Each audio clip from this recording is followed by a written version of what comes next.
സ്വർണ്ണവിലയിൽ വൻഇടിവ്. പവന് 3160 കുറഞ്ഞു. കേരളത്തിൽ ഗ്രാമിന് 395 രൂപ കുറഞ്ഞ് 6 മാസത്തിനിടയിലെ ഏറ്റവും താഴ്ന്ന നിലയിലെത്തി.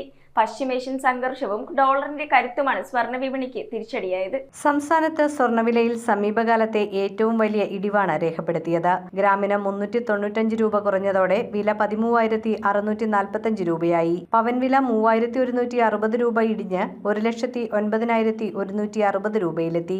രാജ്യാന്തര വിപണിയിലും സ്വർണ്ണവില കുത്തനെ ഇടിഞ്ഞിട്ടുണ്ട്. കഴിഞ്ഞ 6 മാസത്തിനിടയിലെ ഏറ്റവും താഴ്ന്ന നിലയിലേക്കാണ് വില എത്തിയതെന്ന് റിപ്പോർട്ടുകൾ സൂചിപ്പിക്കുന്നു. പശ്ചിമേഷ്യയിലെ സംഘർഷാവസ്ഥ, ക്രൂഡ് ഓയിൽ വിലയിലെ മാറ്റങ്ങൾ, US ഡോളറിന്റെയും ബോണ്ട് ഈൽഡുകളുടെയും മുന്നേറ്റം എന്നിവയാണ് സ്വർണ്ണവിലയ്ക്ക് തിരിച്ചടിയായ പ്രധാന ഘടകങ്ങൾ. US-ലെ പണപ്പെരുപ്പ കണക്കുകൾ പുറത്തുവരാനിരിക്കുന്നതും വിപണിയിൽ ആശങ്ക വർദ്ധിപ്പിച്ചിട്ടുണ്ട്. പണപ്പെരുപ്പം ഉയർന്നാൽ US ഫെഡറൽ റിസർവ് പലിശ നിരക്ക് വർദ്ധിപ്പിക്കാനിടയുണ്ടെന്നും അതോടെ സ്വർണ്ണവിലയിൽ കൂടുതൽ സമ്മർദ്ദം ഉണ്ടാകുമെന്നുമാണ് വിലയിരുത്തൽ. 18 ക്യാരറ്റ്, 14 ക്യാരറ്റ്, 9 ക്യാരറ്റ് സ്വർണ്ണവിലകളിലും ഗണ്യമായ ഇടിവ് രേഖപ്പെടുത്തി. വെള്ളിവിലയും ഗ്രാമിന് 10 രൂപ കുറഞ്ഞു. എന്നാൽ പശ്ചിമേഷ്യ വീണ്ടും ശാന്തമാവുകയും എണ്ണവില താഴുകയും ഡോളറിന്റെ മേൽക്കൈ നഷ്ടപ്പെടുകയും ചെയ്താൽ സ്വർണ്ണവില തിരിച്ചു കയറുമെന്നും സൂചനയുണ്ട്. News desk metro 7. We are certified swimming instructors from Interdive. ഈ സമ്മറിൽ Interdive is coming up with lots of swimming activities. Not only for just 10 days, but 20 days exclusive classes from every Monday to Saturday.